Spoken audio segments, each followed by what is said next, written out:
आप सब अच्छे, सदा अच्छे रहें आप सब। आज से हम लोग राम कथा सुनेंगे।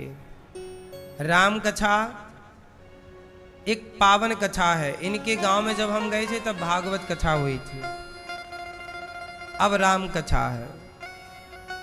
राम कथा, राम जी की कथा बहुत लोगों ने लिखी है। वाल्मीकि जी ने लिखी रामायण, और तुलसीदास जी ने लिखी रामचरितमानस। रामायण और रामचरितमानस दोनों अलग अलग हैं।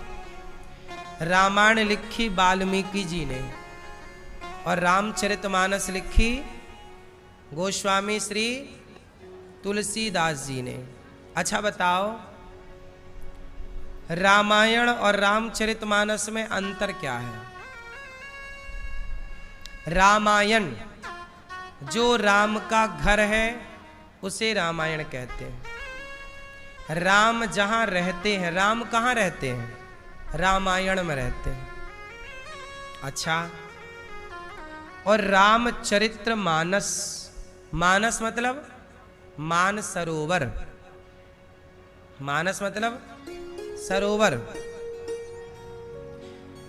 भगवान कहां रहते हैं? रामायण में। अच्छा, तो रामायण क्या हो गया? मंदिर। अच्छा, मंदिर जाने के पहले कहां जाना पड़ता है? सरोवर, नदी, नहाने के लिए।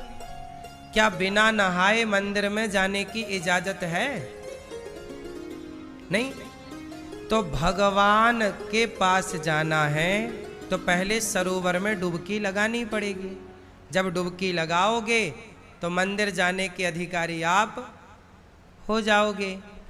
तो तुलसीदास जी ने रामचरितमानस लिखी कि राम की यह कथा वह सरोवर है जिसमें डुबकी लगा लेने के बाद आप भगवान से मिलने के अधिकारी हो जाते हैं।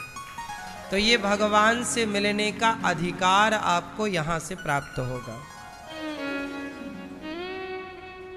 इसलिए रामचरितमानस, यहां डुबकी लगाओगे तो नहाने से क्या होता है? शरीर का मैल धुलता है।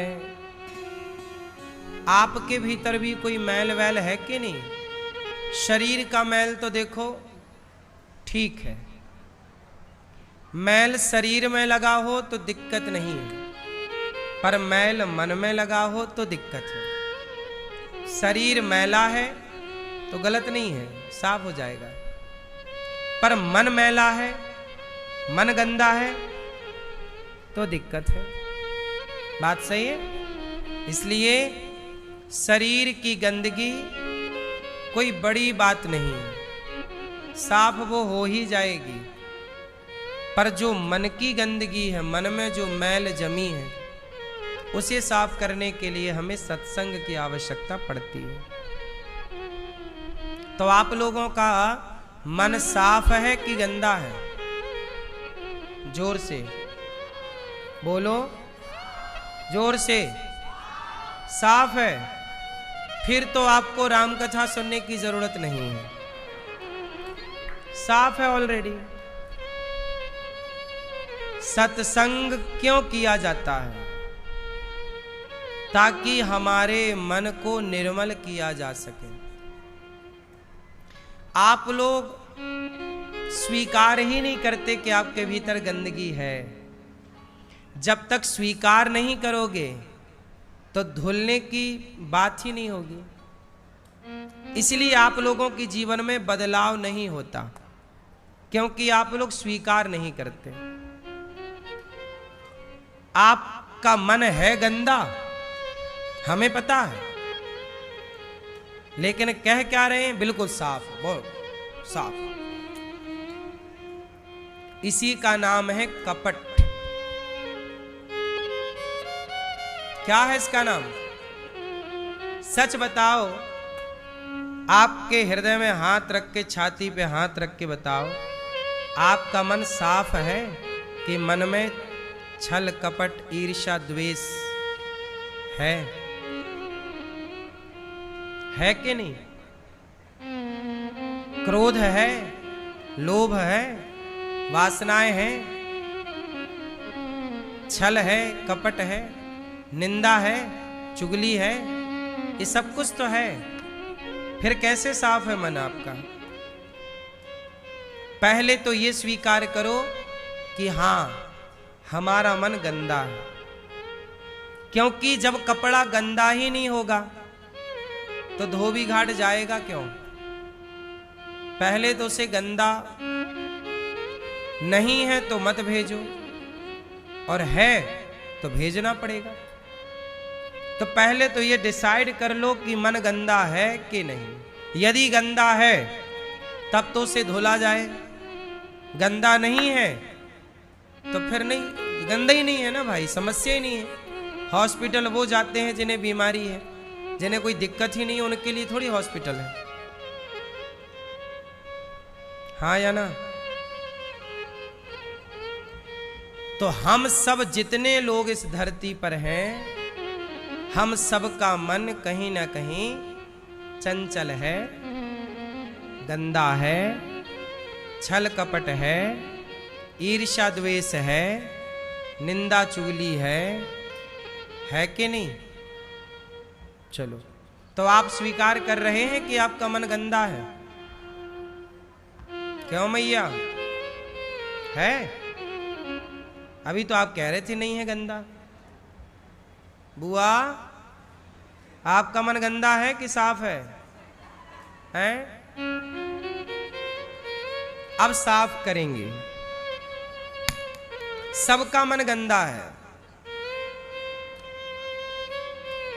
छोटे छोटे बच्चे जब 12-15 साल के होते हैं, 18 साल की लड़की, 18 साल का लड़का, आज के जमाने में आजकल के लोग जब किसी स्त्री को देखते हैं तो उनके देखने का ढंग ही बदल जाता है।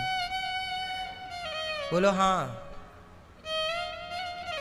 यदि मन साफ होता तो फिर आज की ये पीढ़ी सब सुधरी होती। पूरा खेल मन का ही तो है। अब किसी लड़की को बार बार पलट पलट के देख रहा है तो साफ मन वाला थोड़ी देखेगा, गंदा मन है तभी तो पलट पलट के देख रहा है। ताकते रहते तुझको सांझ सवेरे, ये गाना लिखने वाला साफ मन का तो रहा ना होगा, उसकी नियत ताकने की रही होगी, तो ताकने वाली बात लिख के चला गया। बोलो हाँ। अब आप किसी को ताको, देखते ही रहो किसी स्त्री को, सामने वाली खिड़की में एक चांद का टुकड़ा रहता है। अब बताओ, पड़ोसन उसे चांद का टुकड़ा लग रही है। अब बताओ, इनका मन साफ है? साफ मन होता तो फिर ये लिखा जाता कि पत्नी चांद का टुकड़ा है, पर क्या लिखा गया? सामने वाली खिड़की में। पत्नी को चांद का टुकड़ा नहीं कह रहा है, पड़ोसन को कह रहा है। इसका मतलब है ये गंदे मन वालों की मानसिकता के गाने हैं। गंदगी है ये, गाने भी गंदगी है। गाने तो पहले हुआ करते थे। पहले के गाने क्या थे? पति पत्नी जब अलग होते तो पहले के लोग पति पत्नी एक दूसरे को याद करते। पहले की मूवियां, पहले की पिक्चरें भी बड़ी मर्यादित बनती थी। आजकल कोई मर्यादा नहीं है, कुछ नहीं है। सब क्यों हो गया मेरी माँ? क्योंकि मन सबका गंदा है।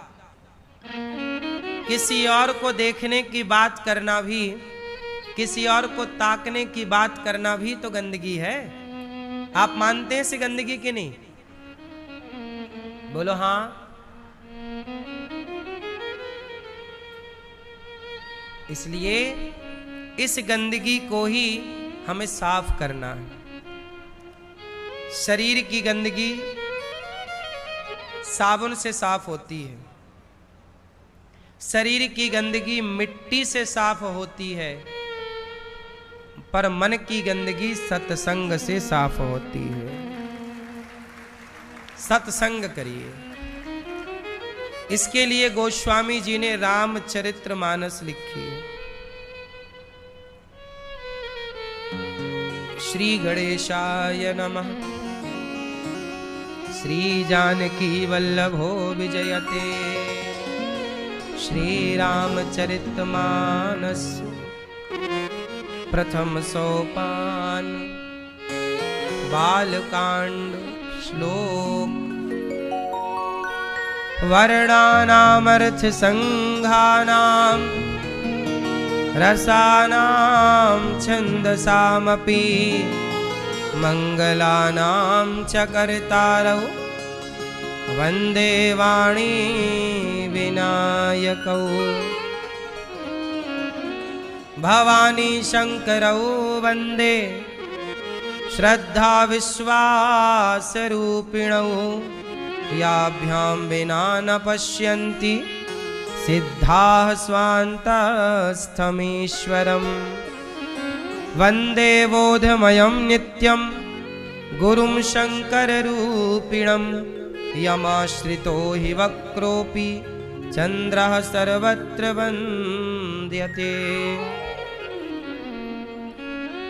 गोस्वामी तुलसीदास जी अर्थ समूहों, रसों, छंदों और मंगलों की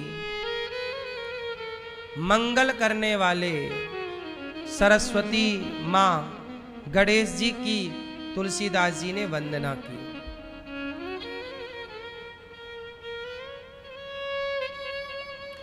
सबका मंगल हो इसके लिए सरस्वती और गणेश जी की वंदना की, फिर शंकर जी की वंदना, सीताराम की वंदना, सबकी वंदना गोस्वामी जी करते हैं।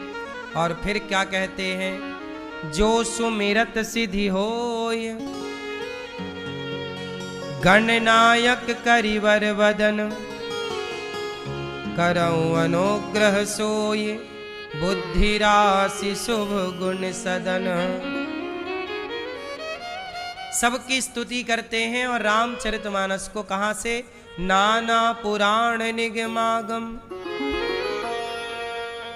सम्मतम यद रामायणे निगदिदं क्वचिदन्यतोऽपि। स्वान्तः सुखाय तुलसी रघुनाथ गाथा। भाषा निबंध मति मंजुल मातनोति। ये रामचरितमानस क्या है? नाना पुराण, 18 पुराणों का सार रामचरितमानस है और वेदों का सार रामचरितमानस है। वेद बड़े कठिन हैं, पुराण बड़े कठिन हैं, पर वो कठिन से कठिन वेद पुराणों को सरल सी सरल रामचरितमानस सामान्य हिंदी अवधी भाषा में तुलसीदास जी ने सब तक सुलभ कर दी कि भाई तुम वेद पुराण नहीं पढ़ सकते, रामचरितमानस पढ़ लो, वही ज्ञान होगा जो वेद पुराण पढ़ करके होता है। बात समझ में आई? इसलिए आप सबके घर में रामचरितमानस होना चाहिए। आप में से कितनों के घर में रामचरितमानस है? रामचरितमानस की कोई एक चौपाई आप सुनाओ। हाँ, नहीं आती? आप सुनाओ, आप सुनाओ चश्मा वाले।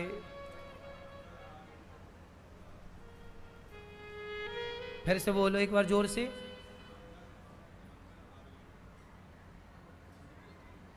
आधी चौपाई बोल पाए? ओ बेटा, आप बताओ बेटा, रामचरितमानस की एक चौपाई बताओ। सबको आती है, अभी हम बोलेंगे सबको आएगी। मैया बताओ आप जोर से।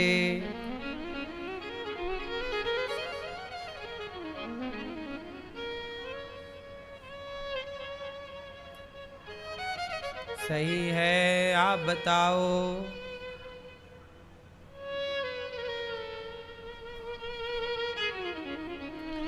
सबको आती है। ए भैया आप बताओ। नहीं आती? बेटा आना चाहिए ना, हम सनातनी है ना। मुसलमानों को कुरान आती है ना, आती है ना। उनके छोटे छोटे बच्चों को भी कुरान की आयत आती हैं। लेकिन हम सनातनियों को रामचरितमानस नहीं आती, जो कि सबसे सरल है। रामचरितमानस तो बिल्कुल सरल है। बोलो हाँ।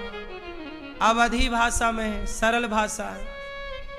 गुजराती में भी रामायण है, गुजराती भाषा में भी रामायण है। आप सबको आता है। दीन दयाल विरद संभारी, हरहु नाथ मम संकट भारी। दीन दयाल बिरदु संभारी, हरहु नाथ मम संकट भारी। मंगल भवन मंगल हारी, द्रवहु सुदशरथ अजीर विहार। सिय राम मय सब जग जानी, करहूं प्रणाम जोर जोग पानी।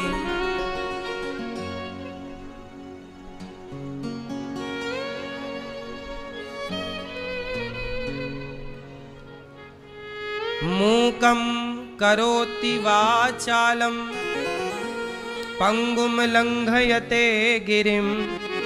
यत्कृपातमहं वन्दे परमानन्दं माधवम्। मूक होय वाचाल, मूकं करोति वाचालं, पंगुं लंघयते गिरिं। यत्कृपातमहं वन्दे परमानन्दं माधवम्। मूक होहि वाचाल, पंगु चढ़हि गिरिवर गहन। जासु कृपा सुदयाल, द्रवहु सकल कलिमल दहन। भगवान बड़े करुणा निधान हैं। तुलसीदास जी कह रहे हैं कि भगवान बड़े करुणा निधान। क्यों भैया? तुलसीदास जी का जन्म कहाँ हुआ था? तुलसीदास जी के बारे में जानते हैं आप? तुलसीदास जी का जन्म कब हुआ था, कहाँ हुआ था, कौन है तुलसीदास जी? सुनो, पूरी बात सुनो। तुलसीदास जी का जन्म संवत 1589 सन कहें तो 1554। आज संवत क्या चल रहा है? 2082। आज 2082 चल रहा है और सन चल रहा है 2025। सन अलग होता है और संवत। हम सनातनी किसको प्रमाण मानते हैं? विक्रम संवत। तो हमारे यहां सारे वेद पुराणों में सन नहीं लिखा, संवत लिखा। तुलसीदास जी ने रामचरितमानस की शुरुआत कब की लिखने की? संवत 1631। 1631 रामनवमी के दिन अयोध्या जी में बैठकर गोस्वामी तुलसीदास जी ने रामचरितमानस को लिखना प्रारंभ किया। संवत 1631।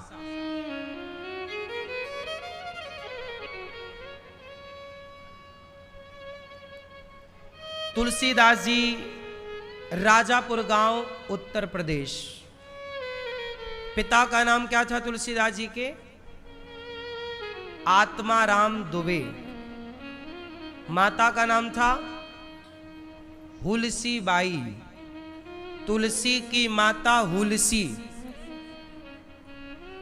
तुलसी की माता हुलसी, इनके पुत्र का नाम तुलसी। पत्नी का नाम था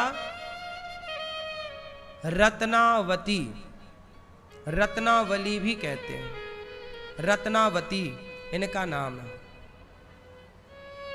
तुलसीदास जी की पत्नी का नाम रत्नावती, माता का नाम हुलसी और पिता का नाम आत्माराम दुबे। ब्राह्मण परिवार से हैं तुलसीदास जी। और इनका जब जन्म हुआ तो इनके 3200 दांत थे। तुलसीदास जी कौन है? वाल्मीकि तुलसी भय। वाल्मीकि जी ही कलयुग में तुलसीदास बन करके आए। त्रेता के वाल्मीकि जी, कलयुग में क्या बने? तुलसीदास। तुलसीदास जी का जन्म हुआ तो ये जन्म लेती राम बोले, पैदा होती क्या बोले? राम। बच्चा रोता है, तुलसीदास जी रोए नहीं, राम। इसलिए इनका नाम पड़ा राम बोला। क्या नाम पड़ा? राम बोला। तुलसीदास जी की माता और पिता दोनों की मृत्यु हो गई बचपन में ही। इन्हें एक गांव की ताई ने, बूढ़ी अम्मा ने पाला, पर थोड़े दिन बाद वो भी मर गई। तो गांव के लोगों को लगा कि ये बच्चे को जो रोटी देता है, जो पालता पोसता है, वो मर जाता है। तो फिर किसी ने रोटी देना, सबने रोटी देना बंद कर दिया। तुलसीदास जी को कोई रोटी नहीं देता, कोई लाड़ नहीं लड़ाता, कोई प्यार नहीं करता। सबको डर लगता है कि इसने जन्म लिया तो इसकी माँ मर गई, जन्म लेते इसका बाप मर गया, जिसने इसे पाला पोसा वो भी मर गई। मतलब ये बच्चे में ही कोई दोष है। अब सगुन सा मान लिया तुलसीदास जी को समाज ने, और रोटी पानी देना बंद कर दिया। तब ये रोते रोते पेड़ के नीचे जाकर बैठे, और कोई पानी रोटी देने वाला नहीं।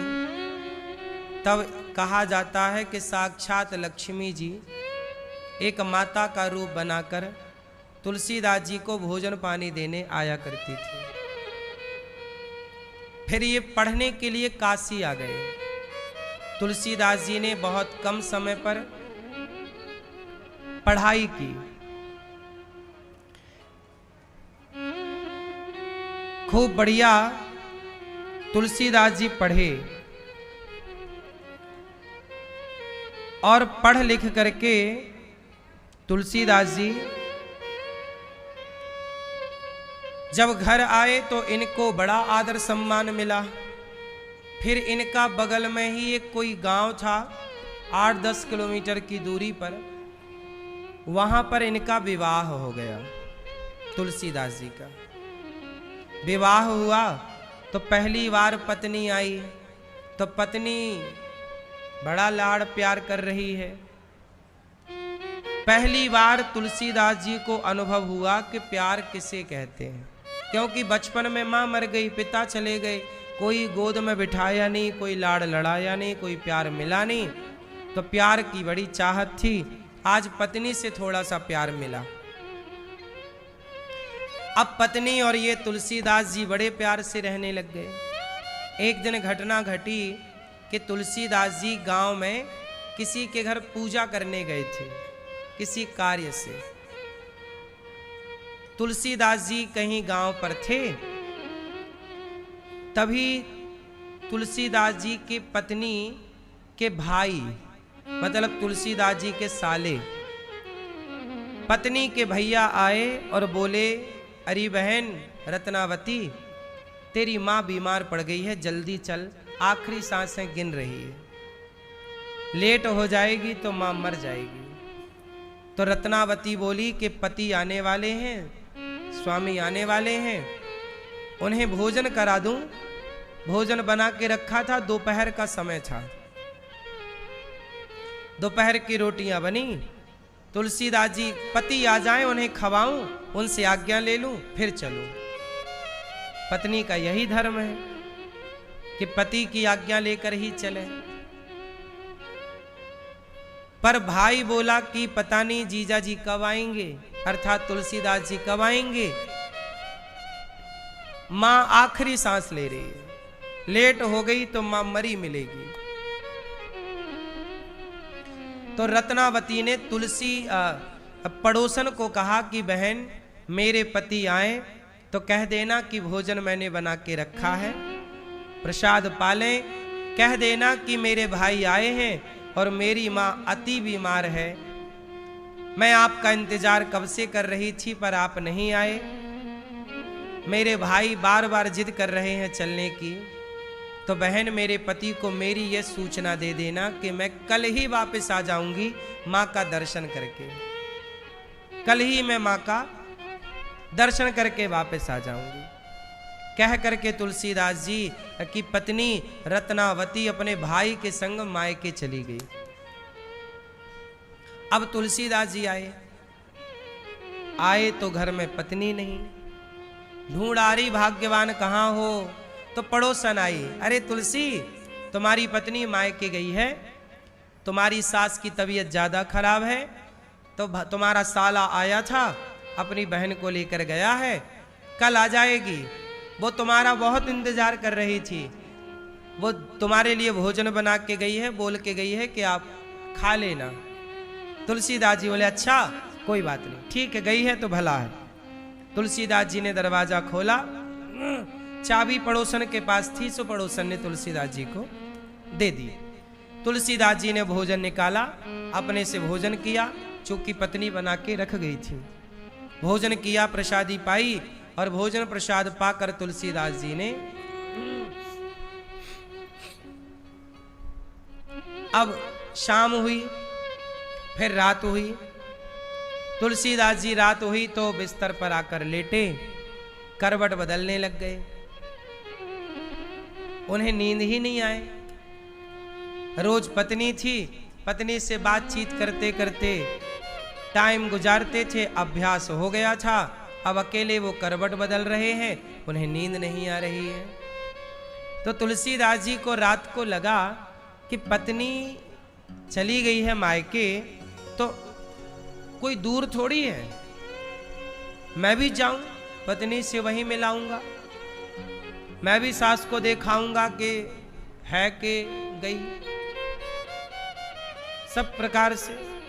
पर पत्नी के बिना जी नहीं लग रहा है। तुलसीदास जी देखो ऐसे प्रेमी हैं, एक रात नहीं रह पाए अपनी पत्नी के बिना। गए। अच्छा, तुलसीदास जी अपनी पत्नी से प्रेम बहुत करते हैं, बात सही है कि गलत है? आपके पति करते हैं इतना प्रेम?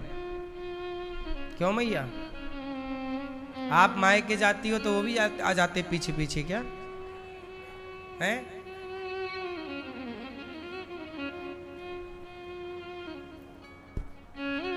आपके पति आपको प्रेम करते हैं?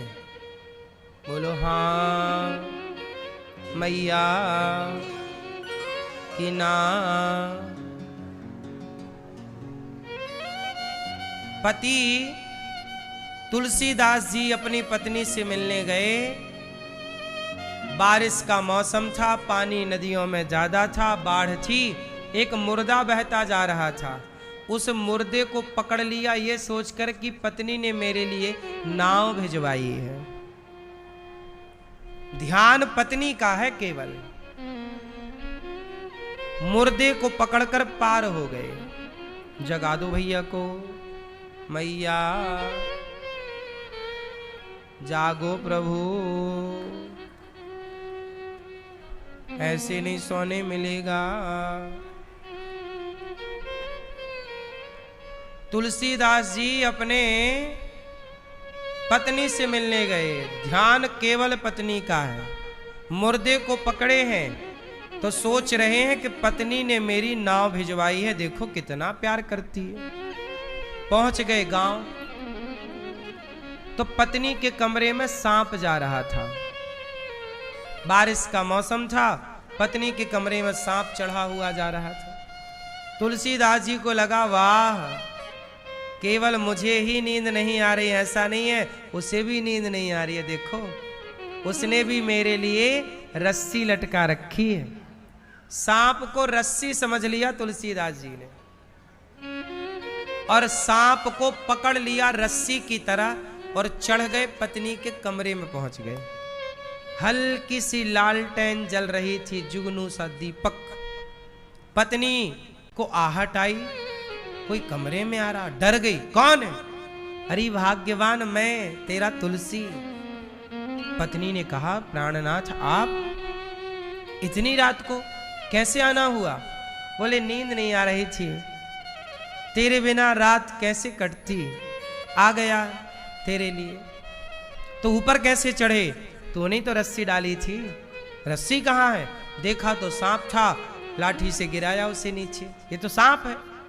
अच्छा सांप है, कोई बात नहीं। और नदी कैसे पार किए? बोले तूने तो नाव भिजवाई थी।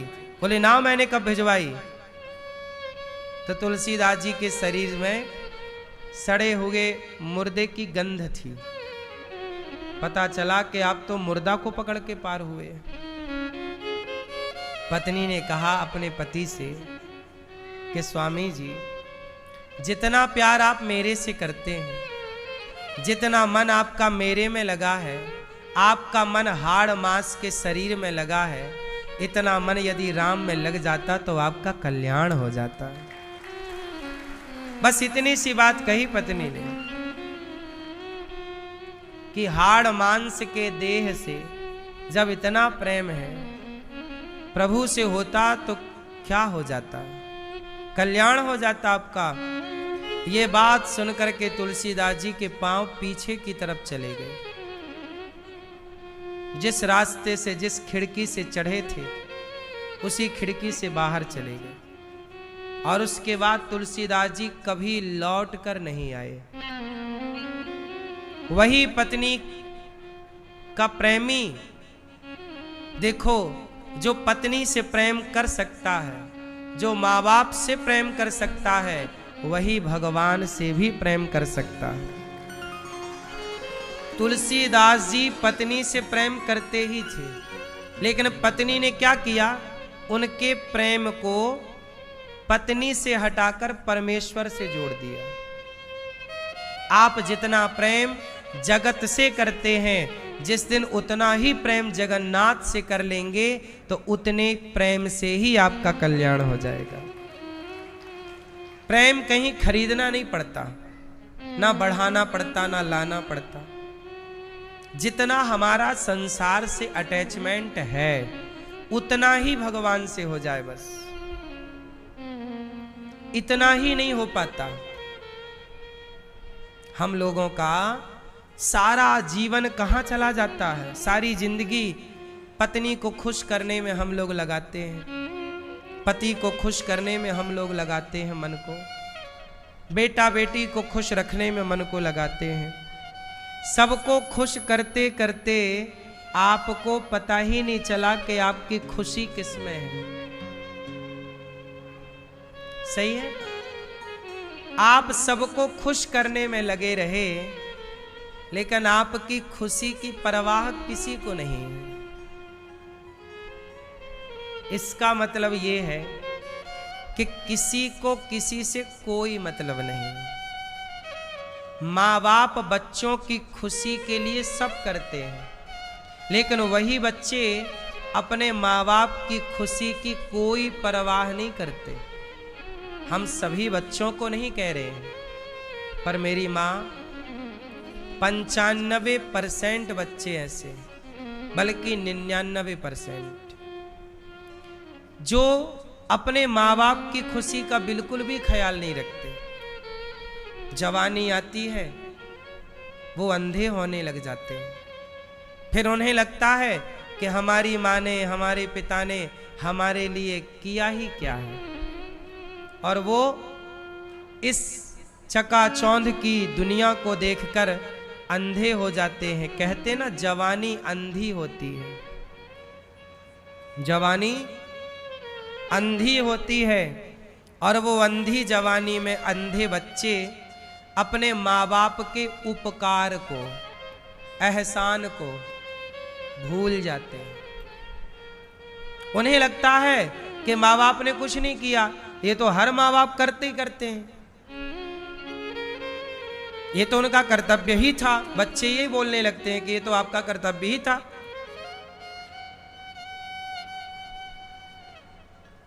इसलिए सच्चाई ये है कि कोई किसी का ख्याल नहीं रखता, सब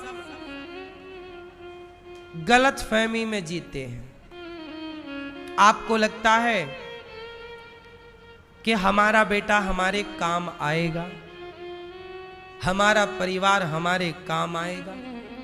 सबसे बड़ी गलतफहमी ये है, हम परिवार को खुश रखना चाहते हैं, बच्चों को खुश रखना चाहते हैं कि ये हमारे काम आएंगे, लेकिन सच्ची बात ये है कि ना परिवार काम आता है ना बच्चे काम आते हैं। देखो, ये बात कड़वी है पर सत्य है। द्रौपदी पर जब संकट आया, साड़ी खिंची तो परिवार काम आया, 5 पति काम आए, समाज काम आया, संसार काम आया।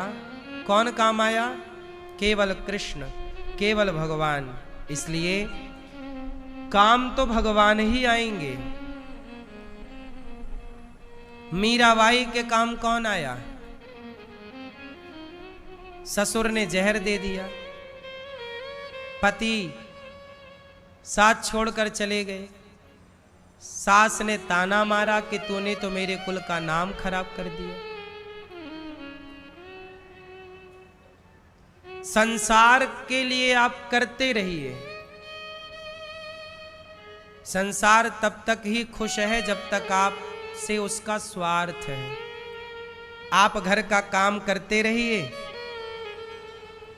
तो सामने वाले को लगेगा कि चलो नौकर का काम पूरा हो रहा है। पैसे कमा कर देते रहिए तो सामने वाले को लगता है यार अच्छा है, अपने को करना नहीं पड़ता, ये अच्छा गधा मिला है, अपने को कमा कमा के दे रहा है।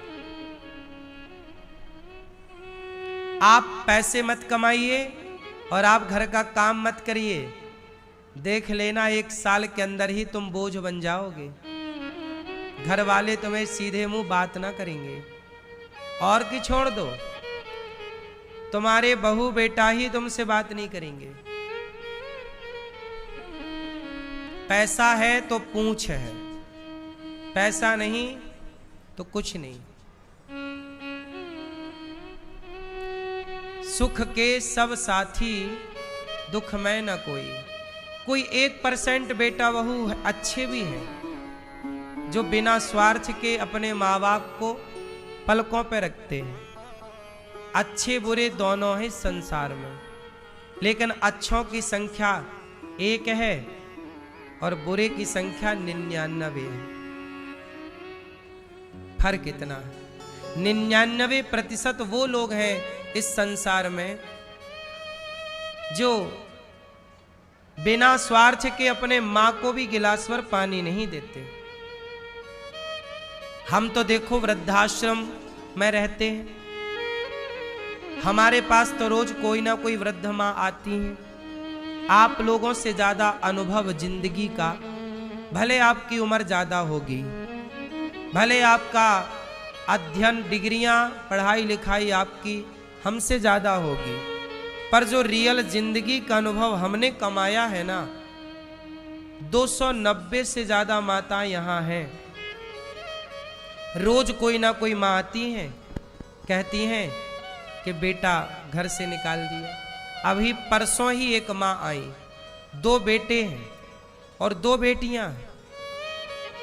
बेटा बहू ने घर से निकाल दिया तो बड़ी बेटी लेकर के आई थी यहाँ पर अपनी माँ को। महाराज मेरी माँ को रख लो। मैंने कहा तुम तो बेटी हो, तुम नहीं सेवा कर सकती हो।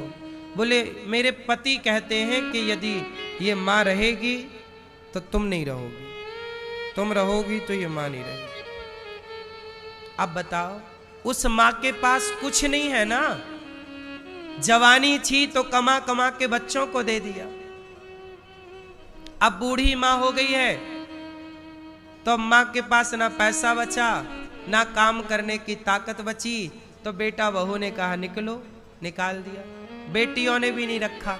छोटी बेटी बात नहीं करती माँ से, उसे लगता बात करूंगी तो कहीं बुढ़िया घर ना आ जाए। अपनी माँ को घर में नहीं रखना चाहती बेटी। सब बेटियां ऐसी नहीं हैं, लेकिन 99 बेटियां ऐसी ही हैं। गौरी गोपाल में बहुत सारी वृद्ध माँ ऐसी हैं जिनको बेटियों ने निकाला है, बहुत सारी माँ हैं जिनको बेटों ने निकाला है, बहुत सारी माँ हैं जिनको बहुओं ने निकाला है, बहुत सारी माँ हैं जिनको पोता पोतियों ने निकाला है। हम तो जिंदगी का सारा अनुभव लिए बैठे हैं ना, हम तो समाज के बीच में रहते हैं। अब बताओ, यदि मां के पास पैसा होता तो बेटा वृद्धाश्रम में छोड़ता, बेटियां वृद्धाश्रम में छोड़ती। इसका मतलब ये हुआ कि आपसे किसी को मतलब नहीं है, आपकी दौलत से सबको मतलब है। आज इंसानों से प्रेम नहीं है, आज दौलत के प्रेमी हैं। पैसे के लिए ही ना आजकल पति पत्नी में लड़ाइयां चल रही हैं। पति पत्नी के बीच में भी आजकल प्रेम नहीं है।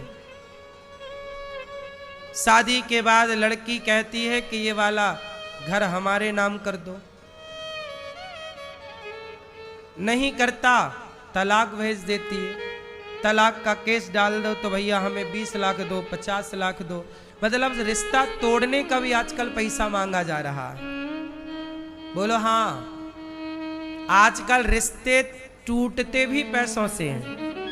बोलो हाँ, 20-25 लाख रुपए दोगे तब रिश्ता टूटेगा, तब तलाक होगा। बड़े आदमी हो तो 1-2 करोड़ देना पड़ेगा, सामान्य व्यक्ति हो तो 5-10 लाख तो देना ही पड़ता है। बोलो हाँ, आजकल शादी करने में इतना खर्चा नहीं है जितना खर्चा तलाक में है।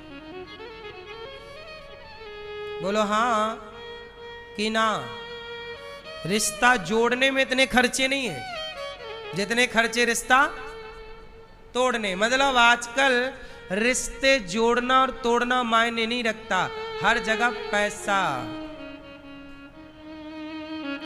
अंधा हो गया है इंसान। इसलिए प्रेम कैसा हो, तुलसीदास जी के जैसा हो कि जैसे उनका प्रेम पत्नी में था, पत्नी से हटकर परमात्मा में हो गया, लोक परलोक दोनों सफल हो गया। इसलिए कहता हूं बाबा, जगत के लिए ना रोया करो, संसार को अपना ना कहा करो। आप कितना भी अपना कह लो, पर आपका अपना कोई होगा नहीं। क्यों मैया? चलो एक बात पूछूं, उत्तर देना। आप लोग एक व्यक्ति का नाम बताओ जिसको आप ये कह सकते हैं कि ये मेरा है। आप सब लोगों से मेरा एक सवाल है, एक व्यक्ति का नाम बोल दो मेरे सामने जिसको आप पूरे 100% दावे से कह सकते हो कि ये मेरा है। बताओ कौन है आपका, एक का नाम बताओ। चलो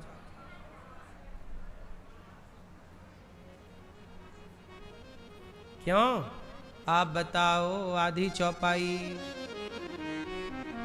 कौन है आपका? ये बात अभी समझ में आई कि पहले ही आ गई थी? आपका कौन है? कोई एक का नाम बताओ। आप लोगों ने तो बड़ी बाजार लगा रखी होती है ये पूरा परिवार हमारा, ये गांव हमारा, ये शहर हमारा, ये सारे रिश्तेदार, कितनी भी भीड़ में रहो पर आप हो अकेले। बोलो हाँ, सही है, सही है कि गलत है मेरी माँ। इस भरी दुनिया में कोई भी हमारा न हुआ, गैर तो गैर थे, अपनों का सहारा न हुआ। इस भरी दुनिया में लोग रो रो के भी इस दुनिया में जी लेते हैं। लोग रो रो के भी दुनिया में जी लेते हैं। एक हम हैं कि हंसे भी तो गुजारा न हुआ। एक हम हैं कि हंसे भी तो गुजारा न हुआ। इस भरी दुनिया में कोई भी सहारा न हुआ। लोग रो रो के भी इस दुनिया में जी लेते हैं। एक हम हैं कि हंसे भी तो गुजारा।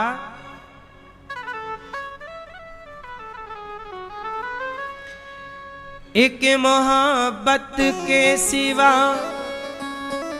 और ना कुछ मांगा था। क्या करें ये भी जमाने को गवारा न हुआ। क्या करें ये भी जमाने को गवारा न हुआ। इस भरी दुनिया में अब बताओ कौन है जिसको कह सकते हो ये मेरा? इसका मतलब है मैया आप कहती हो ना ये परिवार मेरा, ये आप सच बोलती हो कि झूठ बोलती हो?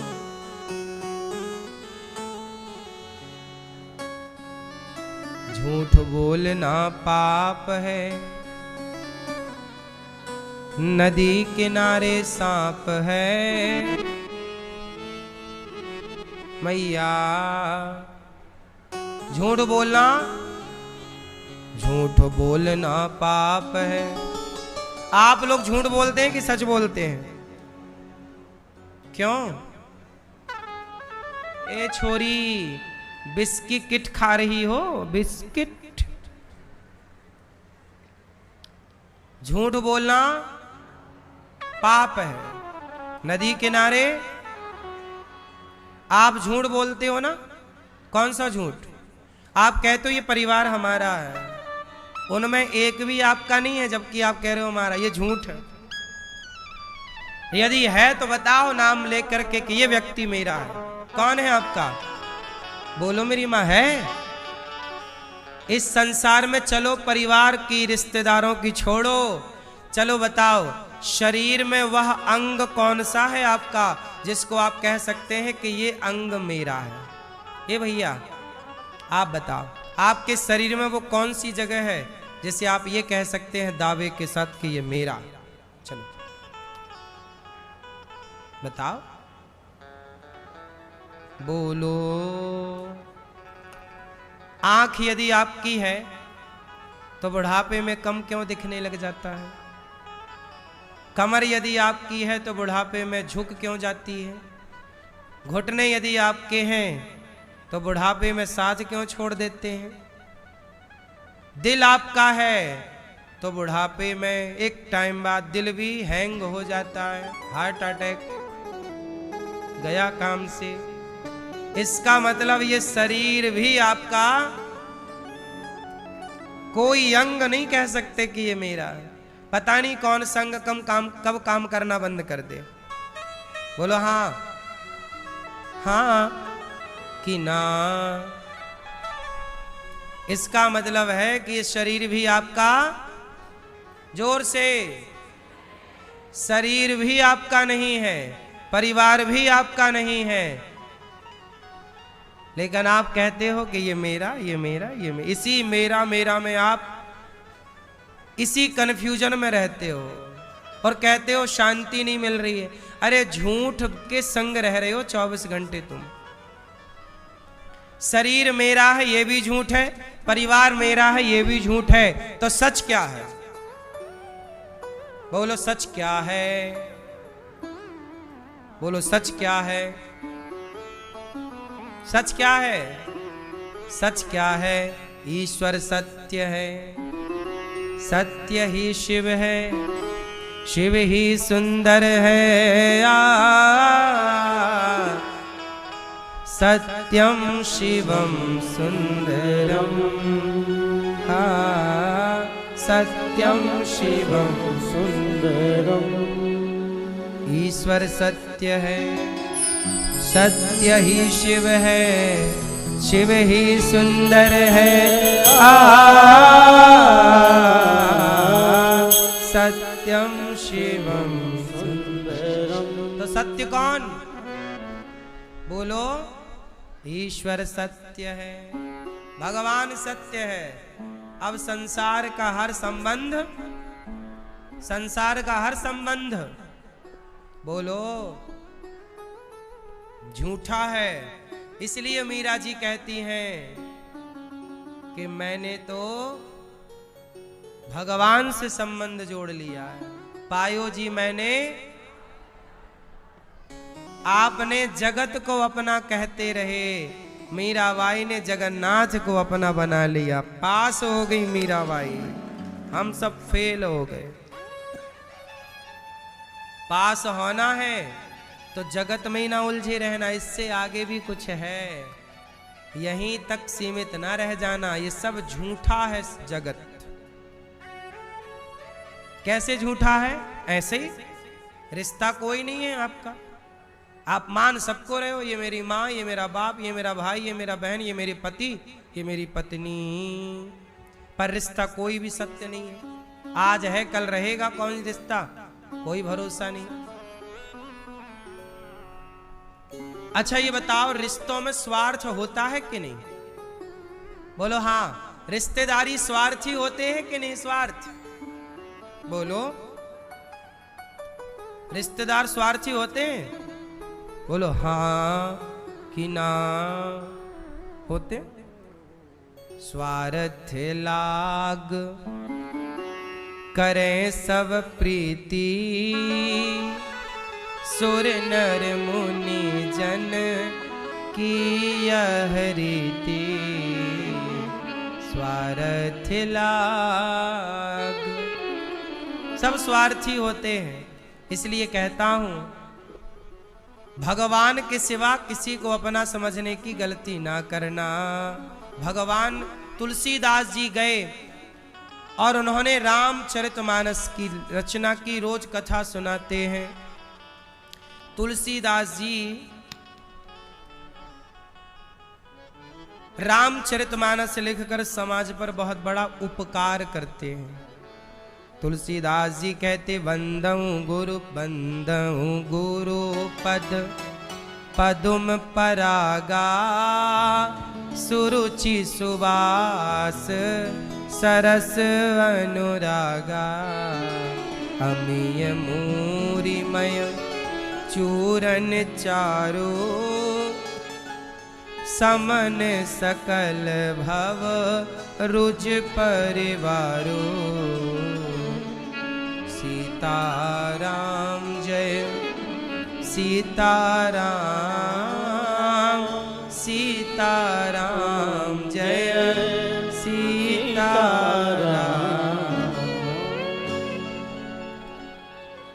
जी को प्रणाम कर रहे हैं। सबको तुलसीदास जी वंदहु प्रथम महीसुर चरना, मोह जनित संशय सब हरना।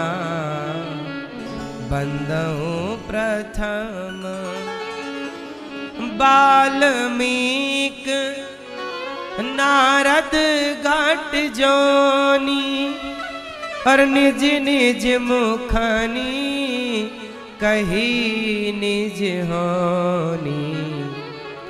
जलचर थलचर नभचर नाना, जे जड़ चेतन जीव जहाना। बिनु सत्संग विवेक न होई, और राम कृपा बिनु सुलभ न सोई। सत्संगत मुद मंगल मूला, सोई फल सिद्धि सब साधन फूला। अच्छा ये बताओ, क्या बिना सत्संग के विवेक होगा? बिनु सत्संग विवेक न हो। विवेक एक होती है बुद्धि। ए भैया, बुद्धि बोलो, बुद्धि विवेक कौन बड़ा? बुद्धि बड़ी कि विवेक बड़ा? क्या अंतर है बुद्धि और विवेक में? बुद्धि किसे कहते हैं और विवेक किसे कहते हैं? बेटा बताओ, क्या बड़ा? बुद्धि और विवेक में क्या बड़ा? विवेक।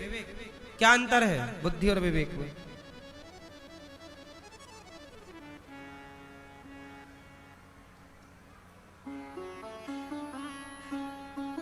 मैया क्या बोलती तू?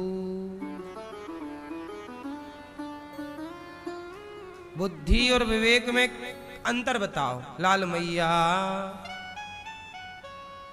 क्या अंतर है? नहीं बताओगी? गुस्सा हो क्या? ये मैया बताओ। लाल मैया, चश्मा वाली मैया, बुद्धि और विवेक में क्या अंतर है मेरी मां? बुद्धि सबके पास होती है। बोलो हाँ। चींटी के पास भी बुद्धि है, इसलिए लाइन पर चलती है चींटी, एक लाइन पर। चींटी के पास क्या है? उसे भी बच्चा पैदा करने की बुद्धि है, चिड़िया को भी घोंसला बनाने की बुद्धि है, चिड़िया को भी बच्चे पैदा करने की बुद्धि सबके पास है। मछली को भी बुद्धि है, बच्चे पैदा करने की नहीं है? सब बच्चे पैदा करते हैं, सब अपने अपने तरीके से बच्चों को प्यार भी करते हैं। बुद्धि सबके पास है। कोई सांप है, उसे भी बुद्धि है, जान बचाने के लिए बिल में घुस जाता है। बुद्धि तो है तब ना घुस गया, वरना खड़ा रहता, मार लो। बुद्धि सबके पास है। बोलो हाँ। आप लोग भी कपड़ा पहने हैं, बुद्धि थी तब तो पहने हो। जिनके पास बुद्धि नहीं होती वो कपड़े भी नहीं पहन पाते, कहीं की कहीं बटन लगाते हैं। बोलो हाँ। क्यों मैया? बुद्धि तो सबके पास है ना भैया, है? पशु पक्षी जीव जंतु सबके पास क्या है? जोर से, बुद्धि। अब बात करते हैं विवेक की। बुद्धि सबके पास होती है, पर विवेक सबके पास। विवेक किसके पास होता है? कुत्ते के पास, बिल्ली के पास बुद्धि तो है, पर विवेक नहीं है। पशु पक्षी के पास बुद्धि तो है, पर विवेक नहीं है। मनुष्यों के पास बुद्धि तो है, पर जो सत्संग करता है उसके पास विवेक भी होता है। बिनु सत्संग विवेक न हो। विवेक किसके पास होगा? जो सत्संग करेगा। अच्छा, बुद्धि और विवेक में अंतर क्या है? ये बात सुनो, क्या अंतर है? बोलो मेरी मां। देखो अंतर बताता हूं। एक स्त्री खड़ी है, एक स्त्री खड़ी है, उसे किसी ने देखा मां के रूप में, ये मेरी मां की तरह है, उम्र में बड़ी है। किसी ने बहन के रूप में देखा, किसी ने अपनी गलत नियत से देखा। एक ही स्त्री है, आप एक ही हो ना, पर आपको अलग अलग लोग अलग अलग नजरिए से देखते हैं। कोई आपको बेटी के रूप में देखता है, कोई आपको मां के रूप में देखता है, कोई आपको बहन के रूप में देखता है, तो कोई आपको बाजार में गलत नजर से भी देखने वाले लोग होते हैं। आप ट्रेन में चढ़ती उतरती, बस स्टैंड में आती जाती हैं, बहुत सारे लड़के आपको छेड़ने लग जाते हैं, मौका मिलती गलत जगह पर टच करने लग जाते हैं। ये हर स्त्री के साथ रोजमर्रा की घटना है। बाजार जाते समय, रेल में, बस स्टैंड में, ये सारी स्त्रियों के साथ लगभग ये घटनाएं घटती हैं कभी ना कभी उसके जीवन में, कि उसे गलत नजर से कोई ना कोई उसे देखने वाला मिल ही जाता है। बात सही है कि गलत है? हाँ कि ना? फिर तो आप स्त्री, इस एक स्त्री खड़ी है, कोई उसे मां के रूप में देख रहा, कोई बहन के रूप में, कोई बेटी के रूप में, कोई उसे गलत नजर से देख रहा, और कोई साधु उसे इस दृष्टि से देख रहा है कि ये मेरी राधा रानी है, ये मेरी किशोरी जी है, सीता जी है, लक्ष्मी जी है, मेरी मां है, इस भाव से। अब बताओ, जो आपको मां के रूप में देख रहा है वो बुद्धिमान है, बहन के और बेटी के रूप में जो देख रहा है वो बुद्धिमान है, जो गलत नजर से देख रहा है वो बुद्धिहीन है, और जो आप में साक्षात लक्ष्मी का दर्शन कर रहा हो वही विवेकी पुरुष है। ये विवेक सत्संग किया है, इसलिए वो जान गया, उसके विवेक डेवलप हो गया कि नारी में लक्ष्मी का वास है। इसलिए वो स्त्री में, जब आप कहते हो कि ये मेरी मां है तो ये बुद्धि का प्रमाण है, और जब आप कहते हो ये मेरी मां नहीं मेरा भगवान है, तो आप विवेक का परिचय दे रहे हो। मां को मां कहना बुद्धिमत्ता है, पर मां को भगवान कहना ये विवेकी पुरुष है। बाप को बाप कहना बुद्धिमत्ता है, ये बुद्धिमान है जो पिता को पिता कह रहा, पर जो पिता को परमात्मा कहे कि भगवान होता है बाप, वो बुद्धिमान नहीं, वो क्या है? वो विवेक। ये अंतर है बुद्धि में और विवेक में। जहां दृष्टि बदल जाए, देखने का पूरा तौर तरीका बदल जाए। तुलसीदास जी कह रहे बिनु सत्संग, इसलिए कहता हूं बच्चों को सत्संग कराओ। क्या कराओ? हाँ, फिर क्या होगा सत्संग करने से? आपकी बुद्धि विवेक में परिवर्तित हो जाएगी और आपका नजरिया बड़ा पवित्र हो जाएगा। आपके नजरिया जैसा फिर भला किसका नजरिया होगा? इसलिए तुलसीदास जी